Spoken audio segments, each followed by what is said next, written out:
নমস্কার বন্ধুরা, welcome to অলিজ রান্নাবাটি। আজকে আমি বানাচ্ছি সর্ষে ইলিশ। দেখো, ইলিশ মাছটাকে আমি ভালো করে ধুয়ে হলুদ লবণ দিয়ে মাখিয়ে কিছুক্ষণ ম্যারিনেট করে রেখে দিয়েছিলাম। এদিকে একটা পাত্রে আমি সর্ষে 1 চামচ, কালো সর্ষে 2 চামচ, সাদা সর্ষে নিয়ে ভিজিয়ে রেখেছি। আর ধনে গুঁড়ো, জিরে গুঁড়ো, লঙ্কা গুঁড়ো এগুলো নিয়ে আমি ভিজিয়ে রাখলাম কিছুক্ষণ। এরপরে কড়াইয়ে তেল গরম হয়ে গেলে আমি কালো জিরে, কাঁচা লঙ্কা ফোড়ন দিয়ে রান্নাটা শুরু করে দিলাম। এরপর দিলাম মশলা যেটা আমি ভিজিয়ে রেখেছিলাম। কিছুক্ষণ একটু সামান্য নাড়িয়ে আমি সর্ষে বাটাটা দিয়ে দিলাম। সর্ষে দিয়ে আর বেশি কিছু করব না, এবার আমি জল দিয়ে দিয়েছি।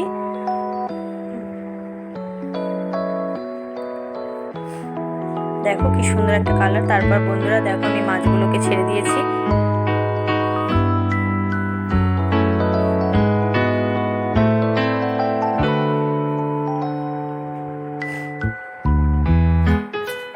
এবার আমি ঢাকা দিয়ে দিলাম। ঢাকা খুলে কিছুক্ষণ পর আমি মাছগুলোকে উল্টে নিয়েছি, যে দিকটা ছিল তার অপোজিট করে দিয়েছি। মোটামুটি 7 থেকে 10 মিনিট রেখে আমার মাছটা হয়ে গেছে। এরপর আমি তেল ছিটিয়ে উপরে কাঁচা লঙ্কা দিয়ে রান্নাটাকে শেষ করলাম। অনুরোধ রইল লাইক, শেয়ার, সাবস্ক্রাইব করার জন্য। ধন্যবাদ।